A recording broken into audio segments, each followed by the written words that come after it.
Hello friend, कैसे हैं आप सब। Welcome to my channel A1 study circle. तो फ्रेंड, जैसा आपको पता ही है कि हम अपने चैनल पर घटना चक्र की जो समसामयिकी है उसका हम समसामयिकी दृष्टि उसका हम सुपर फास्ट रिवीजन अपने चैनल पर करा रहे हैं। तो फ्रेंड, उसी यात्रा को चलिए आगे बढ़ाते हैं। हाँ, और हमने लास्ट वीडियो जहाँ पे ख़त्म किया था 18वां जी शिखर सम्मेलन, ठीक है। इस टॉपिक को लास्ट वीडियो में फिनिश किया था। तो फ्रेंड, आज हम अपना वीडियो को यहाँ से स्टार्ट करते हैं, ठीक है। तो फ्रेंड, आपसे एक रिक्वेस्ट है वीडियो शुरू करने से पहले कि अगर आप हमारे चैनल पे नए हो तो हमारे चैनल A1 स्टडी सर्किल को सब्सक्राइब कीजिए, बेल आइकन को प्रेस करके ऑल पे क्लिक कीजिए, जिससे कि हम जो भी वीडियो बनाएं वो बैक टू बैक आपके पास पहुंचता रहे और आप उससे अधिक से अधिक लाभ उठा सकें। तो चलिए फ्रेंड, जल्दी से अब अपने वीडियो को स्टार्ट करते हैं। हमारा वीडियो है यहाँ से स्टार्ट होता है टॉपिक चौथी ISA सभा। ISA सभा क्या होती है? 18 से 21 अक्टूबर 2021 के मध्य वर्चुअल माध्यम से, ठीक है, यानी कि इंटरनेट के जरिए अंतर्राष्ट्रीय सौर गठबंधन, ठीक है, यानी ISA का पूरा नाम होता है इंटरनेशनल सोलर अलायंस। ये इसकी कौन सी सभा है? चौथी है, फोर्थ, ठीक है। ये फोर्थ इसकी सभा है, ठीक है। अब पहली सभा इसकी कब हुई थी? 2 से 5 अक्टूबर 2018 के मध्य, यानी ग्रेटर नोएडा में आयोजित की गई थी पहली सभा। और फिर उसके बाद बात होती है जब पहली सभा की हो गई तो दूसरी कब हुई थी, ठीक है। तो उसको भी देख लेते हैं। दूसरी ISA सभा 30 अक्टूबर, ठीक है, 30 अक्टूबर से 1 नवंबर 2019 तक दिल्ली में संपन्न हुई थी। पहली ग्रेटर नोएडा में, ठीक है, और दूसरी दिल्ली में। जबकि तीसरी सभा ISA इंटरनेशनल सोलर एसोसिएशन, ठीक, का आयोजन अक्टूबर 2020 में वर्चुअल माध्यम से हुआ था और इस सभा में 74 सदस्य थे, जबकि 34 यानी 34 पर्यवेक्षक एवं संभावित देशों के साथ कुल 108 देशों ने इसमें भाग लिया था, ठीक है। तो चलिए अब जल्दी से देख लेते हैं। ये स्लाइड यहीं पे ख़त्म हुई, ठीक है। इंटरनेशनल सोलर अलायंस, ठीक है। अब ये अगले टॉपिक पे चलते हैं, हम लोग जल्दी से देख लेते हैं। और इस इंटरनेशनल सोलर अलायंस में और क्या क्या चीज़ें हैं आपको जानने लायक, ठीक है। तो ये देखिए आपका यहाँ से स्टार्ट होता है। थोड़ा इसको जूम कर दें ताकि आपको सही से वीडियो विजुअल हो। और यहाँ से ठीक है। तो ये देखिए ISA यानी इंटरनेशनल सोलर अलायंस सभा ने, ठीक है, सौर निवेश में $1 ट्रिलियन जुटाने के लिए एक ठोस कार्यवाही एजेंडे को मंजूरी दी है, ठीक। इस हेतु इंटरनेशनल सोलर अलायंस ब्लूमबर्ग ने फिलैंथ्रोपिक पार्टनर हो उसके साथ हैं साझेदारी की घोषणा की है, ठीक। अब ये बॉक्स में जो है फ्रेंड, इसको भी जल्दी से देख लेते हैं, इंपॉर्टेंट है आपको एग्ज़ाम के पॉइंट ऑफ व्यू से। तो देख लेते हैं, थोड़ा इसको स्लाइड ऊपर कर लेते हैं। हाँ, ठीक। तो देखिए दोस्तों, विश्व सौर प्रौद्योगिकी शिखर सम्मेलन यानी WSTS, ठीक है, इसे कहते हैं शॉर्ट फॉर्म में, 8 सितंबर 2021 को अंतर्राष्ट्रीय सौर गठबंधन तथा फिक्की के द्वारा पहला विश्व सौर प्रौद्योगिकी शिखर सम्मेलन, ठीक है, वर्चुअल प्लेटफॉर्म पर आयोजित किया गया, ठीक है, 8 सितंबर 2021 को, ठीक है। ये पहला विश्व का सौर प्रौद्योगिकी शिखर सम्मेलन है, जिसे शॉर्ट फॉर्म में WSTS के नाम से जानते हैं, वर्ल्ड सोलर टेक्नोलॉजी समिट, ठीक। अब इसमें अगला पॉइंट क्या है, इंपॉर्टेंट है आपके लिए, देख लेते हैं। वर्ष 2019 में लिथियम आयन बैटरी की क्रांतिकारी खोज के लिए रसायन विज्ञान के 2019 में लिथियम आयन बैटरी की जो क्रांतिकारी खोज रसायन विज्ञान एक वैज्ञानिक थे उन्होंने किया था, उसमें नोबेल पुरस्कार से नवाजे गए। कौन थे वो वैज्ञानिक? डॉक्टर M स्टैनली व्हिटिंगम, ठीक है, डॉक्टर N स्टैनली व्हिटिंगम थे, ठीक है। लिथियम आयन बैटरी की खोज की थी इन्होंने। तो देख लेते हैं और उसके साथ साथ कौन कौन थे, ठीक। Doctor M Stanley Whittingham, John B Goodenough तथा अकीरा योशिनो, ये तीनों मतलब ये उनके 3 और लोग इनके साथ हेल्पर थे। हाँ, इनके संयुक्त रूप से इन्हें मिला था कौन सा? रसायन का क्षेत्र में नोबेल पुरस्कार, ठीक। सोलर इम्पल्स फाउंडेशन, अब देखते हैं, हाँ, ये कहाँ पे? सोलर इम्पल्स फाउंडेशन स्विट्ज़रलैंड के हैं, ठीक है, के अध्यक्ष बर्नार्ड फिक्कई ने भी इस वर्चुअल शिखर सम्मेलन में हिस्सा लेकर इसे गौरवान्वित किया, ठीक है, इसका और ज़्यादा इसका मान बढ़ाया, ठीक है। सोलर इम्पल्स फाउंडेशन के अध्यक्ष हैं ये, ठीक, जो कि स्विट्ज़रलैंड के रहने वाले हैं, बर्नार्ड फिक्कई, ठीक। अच्छा, इस अवसर पर ISA का प्रौद्योगिकी general ISA international solar alliance यानी अंतर्राष्ट्रीय सोलर अलायंस का सोलर कंपास, सोलर कंपास इसका जो है प्रौद्योगिकी एक जर्नल है, एक मैगजीन है, ठीक है। 360 सोलर कंपास भी लॉन्च किया गया, ठीक। इसका एक मैगजीन को भी लॉन्च किया गया इसी अवसर पर, ठीक। तो चलिए, ये तो हमारा बॉक्स का पूरा कंप्लीट हुआ। चलिए फ्रेंड, जल्दी से देख लेते हैं अपने अगले टॉपिक को। और ये अगला टॉपिक भी आपका इम्पोर्टेंट है, ठीक है। SCO शिखर सम्मेलन, ठीक, आपके 12 जून की PT के कंटेक्स्ट में। तो चलिए इसको भी देख लेते हैं। SCO शिखर सम्मेलन, ठीक। 17 सितंबर 2021 को शंघाई सहयोग संगठन के राष्ट्रीय अध्यक्षों की परिषद की 21वीं बैठक दुशांबे ताजिकिस्तान में हाइब्रिड प्रारूप में हुई, ठीक। इस बैठक दुशांबे ताजिकिस्तान में पड़ता है, ठीक। इस बैठक की अध्यक्षता ताजिकिस्तान के राष्ट्रपति इमोमाली रहमान ने की थी। ताजिकिस्तान के ये राष्ट्रपति हैं, ठीक। कौन? 17 सितंबर 2021 को शंघाई सहयोग संगठन SCO का, ठीक है, इसकी अध्यक्षता की, ठीक। और प्रधानमंत्री मोदी ने वीडियो लिंक के माध्यम से, हमारे देश भारत के प्रधानमंत्री मोदी जी ने वीडियो लिंक के माध्यम से इस शिखर सम्मेलन को संबोधित किया था वर्चुअल रूप से, ठीक। इस शिखर सम्मेलन में भारत का प्रतिनिधित्व व्यक्तिगत रूप से विदेश मंत्री S जयशंकर ने किया था, ठीक है। व्यक्तिगत रूप से S जयशंकर वहाँ पे प्रत्यक्ष थे, ठीक है। और प्रधानमंत्री मोदी जी वर्चुअल रूप से उसको संबोधित किए थे, ठीक। तो चलिए अब इस स्लाइड को थोड़ा सा ऊपर करते हैं, देखते हैं और इसमें क्या है।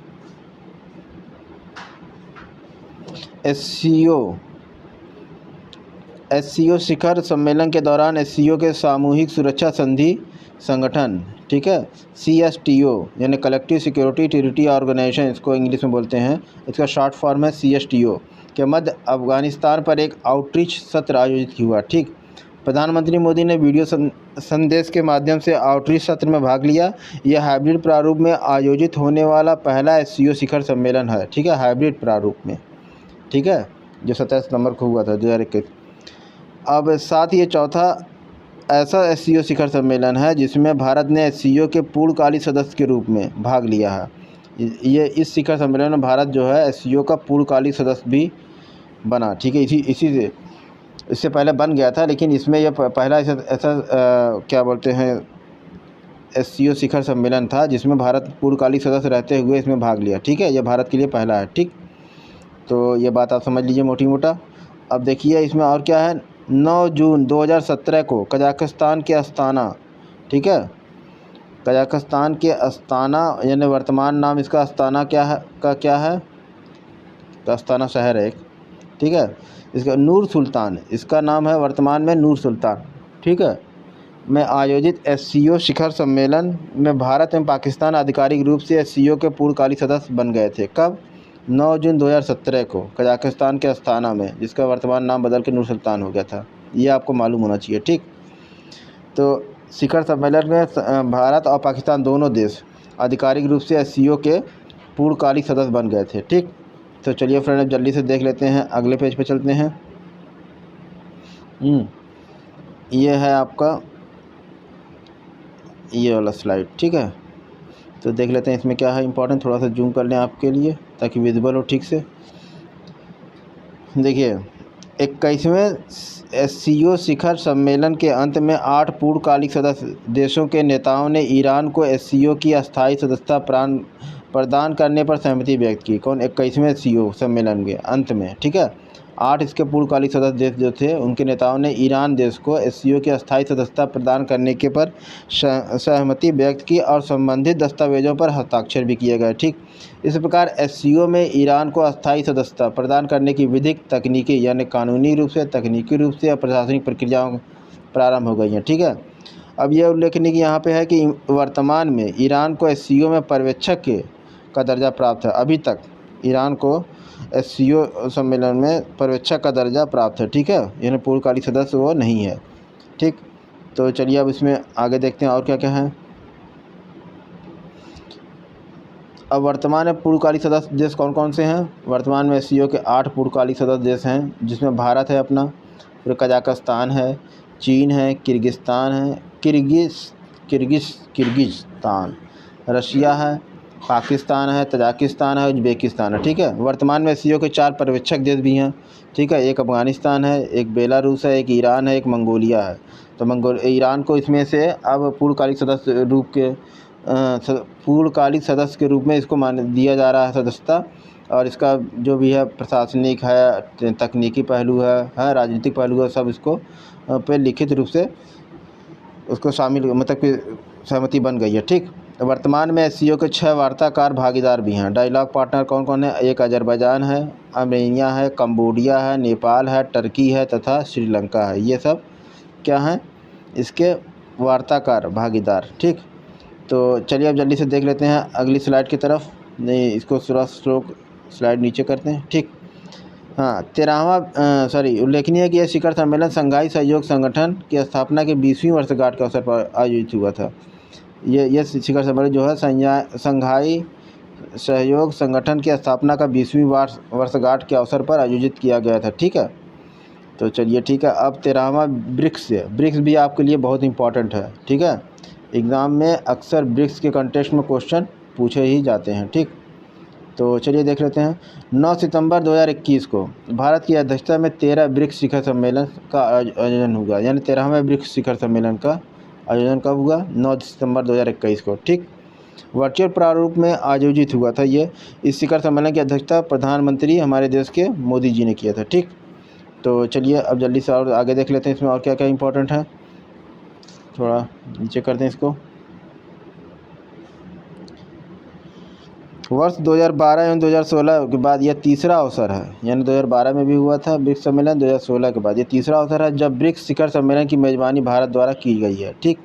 साथ ही यह दूसरा अवसर था जब प्रधानमंत्री मोदी जी ने ब्रिक्स शिखर सम्मेलन की अध्यक्षता की, किसी एक प्रधानमंत्री द्वारा 2 बार, ठीक। इसके पूर्व उन्होंने 2016 में गोवा में किया था आयोजित ब्रिक्स शिखर सम्मेलन की अध्यक्षता की थी, ठीक। अब अगले पॉइंट पर चलते हैं जल्दी से। अगला है 13वें ब्रिक्स शिखर सम्मेलन का केंद्रीय विषय क्या था, ठीक है। 13वें ब्रिक्स शिखर सम्मेलन का केंद्रीय विषय ब्रिक्स एट 15, ठीक है। ब्रिक्स एट 15 इसका केंद्रीय विषय है, ब्रिक्स एट 15, ठीक। यानी कि इसका मतलब होता है निरंतरता, समेकन और आम सहमति के लिए अंतर ब्रिक्स सहयोग, यानी intra BRICS cooperation for community consolidation and consensus, ठीक। ये हो गया ब्रिक्स के संदर्भ में केंद्रीय विषय, ठीक। यानी निरंतरता, समेकन और आम सहमति। अब अगले पॉइंट पे चलते हैं, जल्दी से देख लेते हैं उसको भी। अगला पॉइंट इंपॉर्टेंट है आपके लिए। यह है वर्ष 2021 में भारत ब्रिक्स का अध्यक्ष है। वर्ष 2021 में भारत देश जो है ब्रिक्स का अध्यक्ष है। और इस वर्ष ब्रिक्स की स्थापना की 15वीं वर्षगांठ भी है, जिसे 13वें शिखर सम्मेलन में केंद्रीय विषय में भी दर्शाया गया था कि 15वीं वर्षगांठ में भारत उसका अध्यक्षता करेगा, ठीक है। तो चलिए अब जल्दी से इसको और कंप्लीट करते हैं, अगले पॉइंट पर बढ़ते हैं, ठीक है। 13वें थोड़ा सा, हाँ ये ठीक, देखिए 13वें ब्रिक्स शिखर सम्मेलन में प्रधानमंत्री मोदी के साथ 13वें ब्रिक्स शिखर सम्मेलन प्रधानमंत्री मोदी के साथ साथ अन्य सभी ब्रिक्स नेता तथा ब्राज़ील के अन्य सभी ब्रिक्स नेता, जो कि जैसे कि ब्राज़ील के राष्ट्रपति कौन थे? जायर बोल्सोनारो, रूसी राष्ट्रपति व्लादिमीर पुतिन, चीन के राष्ट्रपति शी जिनपिंग तथा दक्षिण अफ्रीका के राष्ट्रपति सिरिल रामाफोसा, ये लोग शामिल हुए, ठीक। 13वें ब्रिक्स शिखर सम्मेलन के समापन पर 13वें ब्रिक्स शिखर सम्मेलन के समापन पर 13वें ब्रिक्स शिखर सम्मेलन के समापन पर नेताओं ने नई दिल्ली में, ठीक है, घोषणा पत्र यानी न्यू दिल्ली डिक्लेरेशन को संयुक्त रूप से स्वीकार किया, ठीक। अच्छी बात है। तो चलिए जल्दी से अब देख लेते हैं इसमें और क्या क्या है चीज़ें। स्लाइड को थोड़ा सा ऊपर करते हैं। अच्छा, ये यहाँ पे कंप्लीट हो गया, ठीक है। नेक्स्ट पेज पे चलते हैं। ये है आपका ब्रिक्स के कंटेस्ट में यहाँ से, हाँ ठीक। तो चलिए फ्रेंड्स, इसको थोड़ा जूम कर ले ताकि आपकी विजिबल ठीक से हो पाए। ये रहा, ठीक।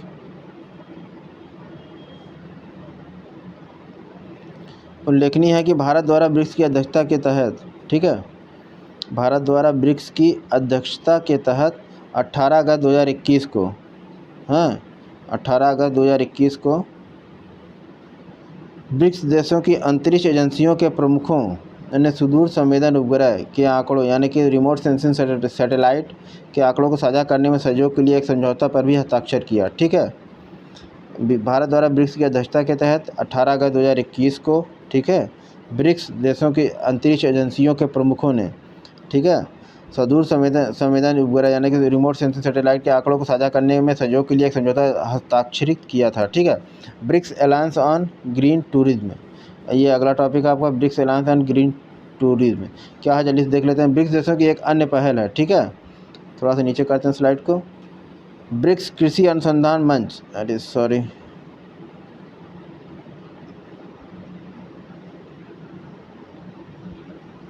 ब्रिक्स, एक second, BRICS alliance on green tourism हो गया। ब्रिक्स कृषि अनुसंधान मंच क्या है, जल्दी से देख लेते हैं।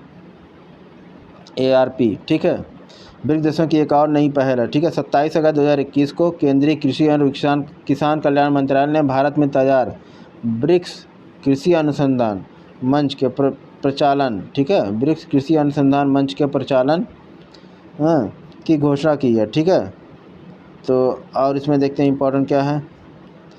ब्रिक्स ARP विज्ञान केंद्रित कृषि के लिए एक वैश्विक मंच है जो सतत कृषि विकास को बढ़ावा देने के माध्यम से विश्व में भूख, अल्प पोषण, गरीबी और असमानता के मुद्दों से निपटने में सहायक होगा। ठीक है, चलिए अब अगले पॉइंट पे चलते हैं। हमारा नेक्स्ट टॉपिक जो है बहुत इंपॉर्टेंट है, छठा पूर्वी आर्थिक मंच सम्मेलन 2021।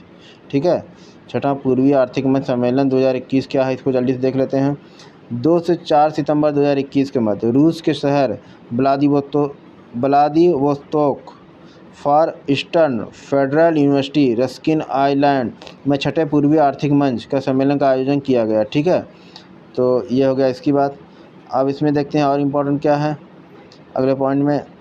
वर्ष 2015 में इस संस्था की स्थापना के बाद प्रतिवर्ष इसका आयोजन व्लादिवोस्तोक, यानी कि वर्ष 2015 में इस संस्था की स्थापना हुई थी और इसके स्थापना के बाद इसका आयोजन प्रतिवर्ष व्लादिवोस्तोक में किया जाता है। ठीक है, व्लादिवोस्तोक में किया जाता है। ठीक, तो चलिए जल्दी से अब देख रहे हैं। पूर्वी आर्थिक मंच की स्थापना रूस के सुदूर पूर्व और आर्थिक विकास का समर्थन करने और एशिया प्रशांत क्षेत्र में अंतर्राष्ट्रीय सहयोग का विस्तार करने हेतु रूसी संघ के राष्ट्रपति कौन व्लादिमीर पुतिन के डिक्री द्वारा, ठीक है, की गई थी। सम्मेलन में वार्ता के प्रमुख बिंदु कौन है, नई अर्थव्यवस्था क्या बदलता है और क्या वही रहता है। ठीक है, the new economy what change and what stage the same. ठीक है, ये सब पॉइंट इसमें किए गए थे। ठीक है, सुदूर पूर्व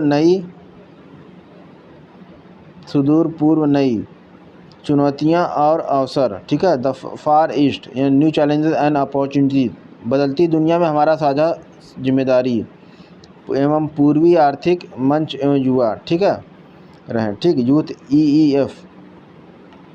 इस सम्मेलन का केंद्रीय विषय क्या था, परिवर्तन के तहत दुनिया में सुदूर पूर्व के लिए अवसर। ठीक है, परिवर्तन के लिए दुनिया में सुदूर पूर्व के लिए अवसर, the opportunities for the far east in the world under transformation. ठीक है, तो चलिए फ्रेंड जल्दी से अब देख लेते हैं इसके अगले पॉइंट की तरफ। इस सम्मेलन में 25 देशों के राजनयिकों प्रतिभागियों ने भाग लिया। इसके अतिरिक्त सरकारी कर्मचारी, व्यापारिक समूह सहित 58 देशों के 4000 से ज़्यादा प्रतिनिधि शामिल हुए, जिसमें दक्षिण कोरिया के, जापान के, भारत, चीन और कजाकिस्तान के सर्वाधिक प्रतिनिधि शामिल थे। ठीक, इस सम्मेलन को 3 सितंबर 2021 को प्रधानमंत्री मोदी जी, ठीक है, ने वीडियो कॉन्फ्रेंसिंग के माध्यम से संबोधित किया था। ठीक, तो चलिए ये हो गया इस पेज का। अभी अगला कॉलम देख लेते हैं जल्दी से, उसमें क्या क्या है। 47वां G7 शिखर सम्मेलन। ठीक है, अगला कॉलम जो है 47वां G7 शिखर सम्मेलन, तो जल्दी से इसको भी देख लेते हैं क्या था 47वें G7 शिखर सम्मेलन में। ये आपके PT के कंटेक्स्ट में बहुत इंपॉर्टेंट है। ठीक है,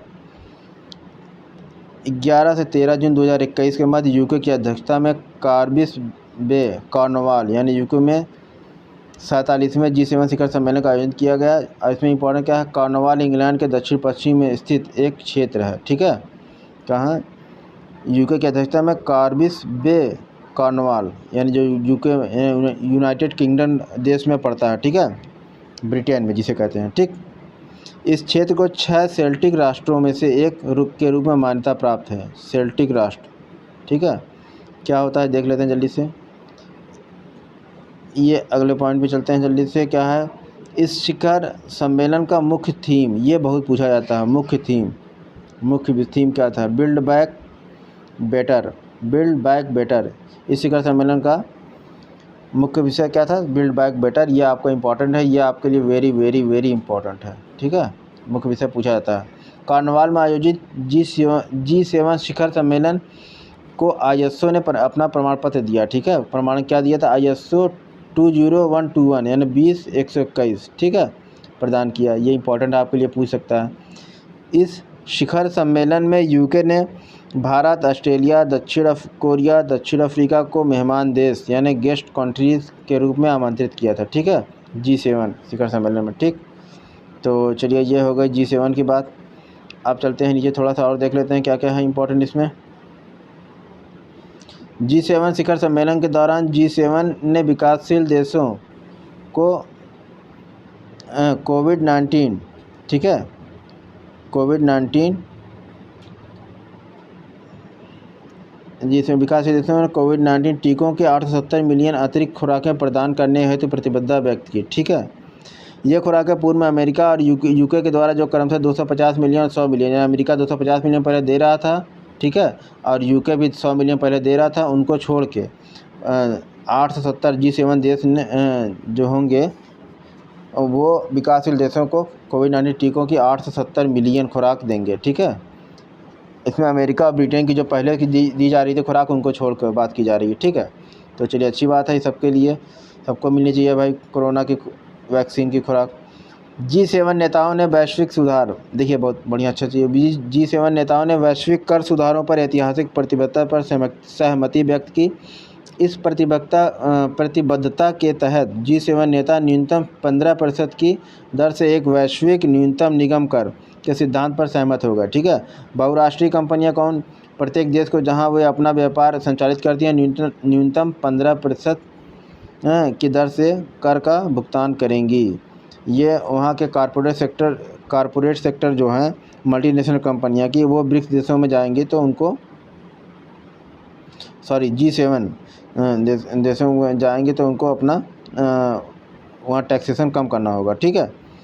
यानी उनसे बहुराष्ट्रीय कंपनियों का टैक्सेशन कम नहीं करना होगा, बल्कि वहाँ के देश इन कंपनियों से अपना निगम कर जो है यानी कॉरपोरेट टैक्स जो है उसको मिनिमाइज़ करेंगे यानी कम लेंगे, ठीक है। तो चलिए जल्दी से अब आगे देख लेते हैं और क्या है इसमें इम्पोर्टेंट।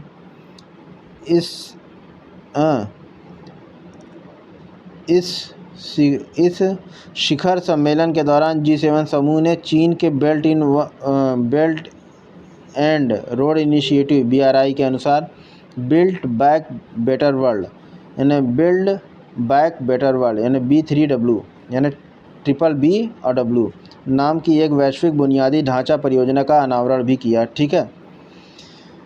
G7 समूह ने किया है ये सब, ठीक है। चीन की तरह चीन के जिसे BRI है बेल्ट एंड रोड इनिशिएटिव, उसी तरह B3 यानी कि BBB और W यानी कि बिल्ड बैक बेटर वर्ल्ड नाम की एक वैश्विक बुनियादी, ठीक है, ढांचा का अनावरण भी किया है।